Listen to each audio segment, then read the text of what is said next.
Neanderthal, one day of struggle for survival and discovery. Part 1. Awakening in the Ice Age. Forget the myth that prehistoric people lived in complete harmony with nature. The reality was harsh and unforgiving. Every day for our distant ancestors was filled with exhausting battles for survival. Imagine waking up not in a warm, soft bed, but in the cold, damp darkness of a cave. And ahead of you isn't a routine trip to work or school, but a grueling day dedicated to one single, overriding goal: making it to the next morning. That's exactly how, with constant readiness for hardships, every day began for all members of the small family clan communities of Neanderthals. Europe back then hadn't fully recovered from the effects of the Ice Age.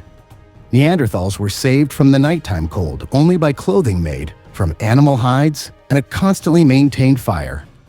The flames in the hearth had to be kept going non-stop while the group stayed in that camp. Scientists still haven't reached a consensus on whether people at that time could start fires on their own or somehow carried smoldering embers as they migrated following herds of hoofed animals. The basis of the Neanderthal diet was meat from those hoofed animals. In addition, these relatives of ours ate nuts, roots, berries, as well as fish and seafood. However, unlike Cro-Magnons, their main competitors, Neanderthals can't be called fully omnivorous. Their lifestyle and anatomy were more adapted to consuming meat. Part 2. Danger at the shelter's doorstep. First thing in the morning, people needed to make sure the area around the shelter was completely safe. At night, the cave entrance was blocked with a barricade of stones and branches, and the fire burning inside served as an additional deterrent to predators. But right outside the cave, emerging Neanderthals could face deadly danger. Large carnivorous animals might set up an ambush. A person left alone couldn't stand up to such predators. Among them could be beasts like megantereons, large saber-toothed cats the size of a modern leopard, or giant hyenas known as pachycrocuta. That's why at dawn, in the twilight, strong men armed with primitive spears, stone axes, and clubs carefully scouted the cave's surroundings. Only after confirming there were no threats at all would they allow the weaker kin, elders, women, and children to come outside. The whole clan faced another day full of risks in the fight for survival, and no one could be sure that all their relatives would gather again by the family hearth that evening.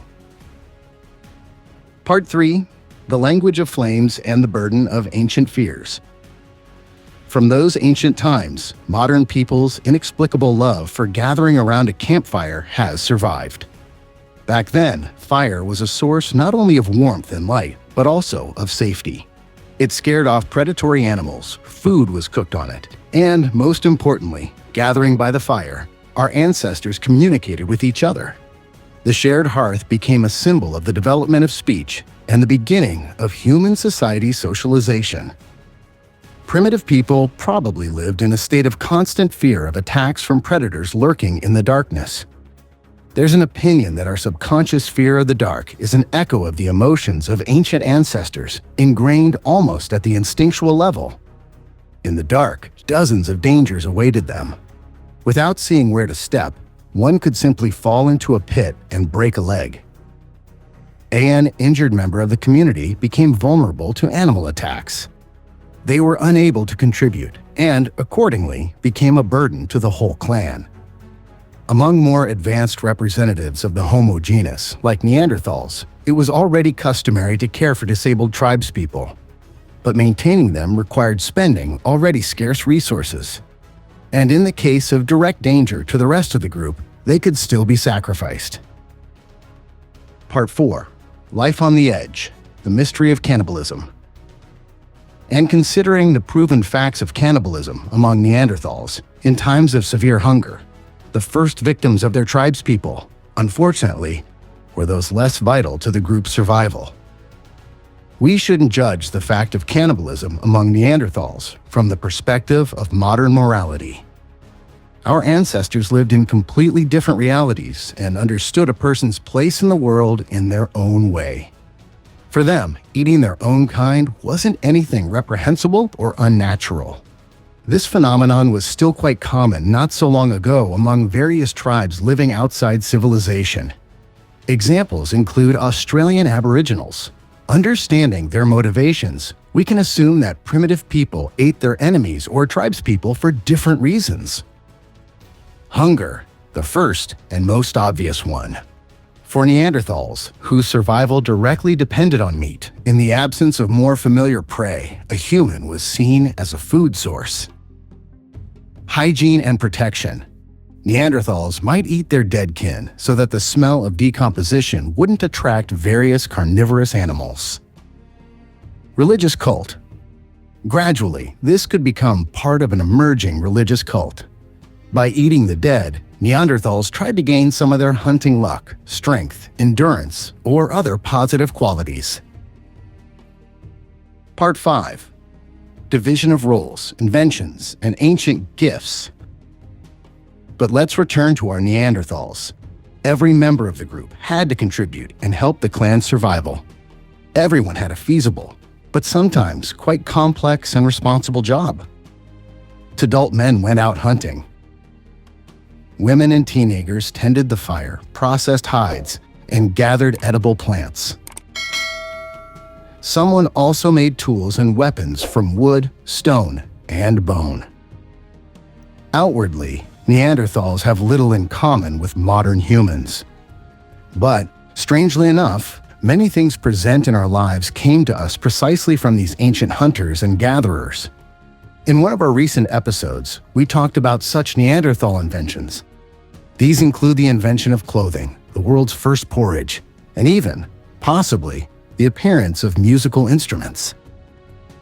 But there are other purely everyday things that were in Neanderthal life and are present in the modern world. Not the most pleasant or useful gift from Neanderthals to modern people is, oddly enough, lice. One species of these creatures that parasitize Neanderthals still exists today, successfully living on the bodies of modern humans.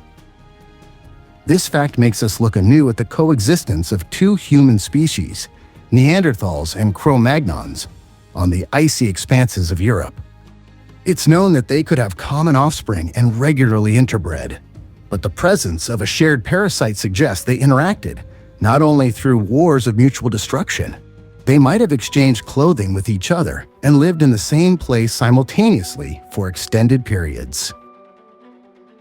Part 6. The mystery of hygiene and the mysterious disinfectant. Another aspect of Neanderthal life that's not fully studied is their hygiene. Of course, in those harsh living conditions, it was hard to maintain perfect body cleanliness, wash hair, style it, and perform dozens of procedures familiar to us. Maintaining some level of hygiene was possible in the warm season, but when all bodies of water froze and the outdoor temperature didn't encourage water procedures at all, they had to find alternative options.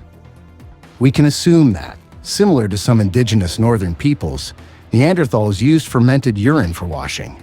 This solution is a powerful disinfectant. Urine dissolves fat and removes various odors no worse than modern hygiene and cosmetic products. Moreover, up until the Middle Ages, urine was used in leatherworking to soften hides, as well as in other crafts. Possibly, Neanderthals also used it in tanning hides or cleaning their clothing, making it softer and ridding it of parasites. Part 7. The cost of survival and high mortality. Overall, Neanderthal daily life was filled with a set of activities that's quite small by modern standards. But at the same time, they were heavy and very important for survival. Throughout the day, primitive people had no time for idleness or empty pastimes. Every task had its purpose and served one goal: maintaining the viability of their family group. The average lifespan among Neanderthals was already low. It was no more than 35 years. But this figure doesn't mean that 35-year-old Neanderthals were already decrepit old people. Mostly, it speaks to a very high rate of child mortality. If a child in those times lived to a conditional teenage age, they could easily live to 45 years, and maybe even longer. True, the harsh Neanderthal life didn't contribute to that. They could die from numerous diseases they didn't know how to fight, or become prey to predatory animals. Despite their very sturdy build, Neanderthals could die from the consequences of serious injuries, wounds, or fractures. Although scientists find plenty of evidence that, for example, they healed fractures, and tribespeople cared for them during recovery. Part 8. Hunting, an endurance marathon and tactics. No two Neanderthal days were alike. This was especially true for hunting. It could be incredibly successful, or it could bring serious problems. Good prey meant not just that all group members would be fed. It meant they would all live until tomorrow morning, be healthy and full of strength. If there wasn't enough prey, only the strongest men would eat their fill that day. Only they would have the strength to go hunting again. The others would have to endure hunger and hope that this time the hunters would return with plentiful game. Hunting large hoofed animals in Neanderthal times was very different from the pictures we see in ancient history textbooks. Drive hunting, where animals were slaughtered on an industrial scale, was invented by our direct ancestors, the Cro-Magnons. Without technology for long-term meat preservation, they couldn't process most of the catch, leading to huge waste. The only method available to primitive people for storing meat was one still used today by some small peoples living in permafrost zones. They store food supplies in pits dug into the frozen ground. In such a natural refrigerator, meat can remain edible for quite a long time. It was good if, before the prey started to spoil and its smell attracted predators and scavengers from all around, people managed to gather enough other resources. Besides meat, people needed hides, bones, and horns used to make various household items and weapons. Neanderthals, however, used entirely different methods in hunting. Tracking and pursuit. First, they had to track the animal. Finding tracks, primitive hunters could pursue the prey for a very long time. Each Neanderthal walked no less than 10 to 20 kilometers a day, and male hunters even more. Endurance as the main weapon. Humans, by nature, don't have the running speed or strength of many animals. But in endurance, few can compare. So our Neanderthals, exhausting the animal, would sooner or later catch up to their prey.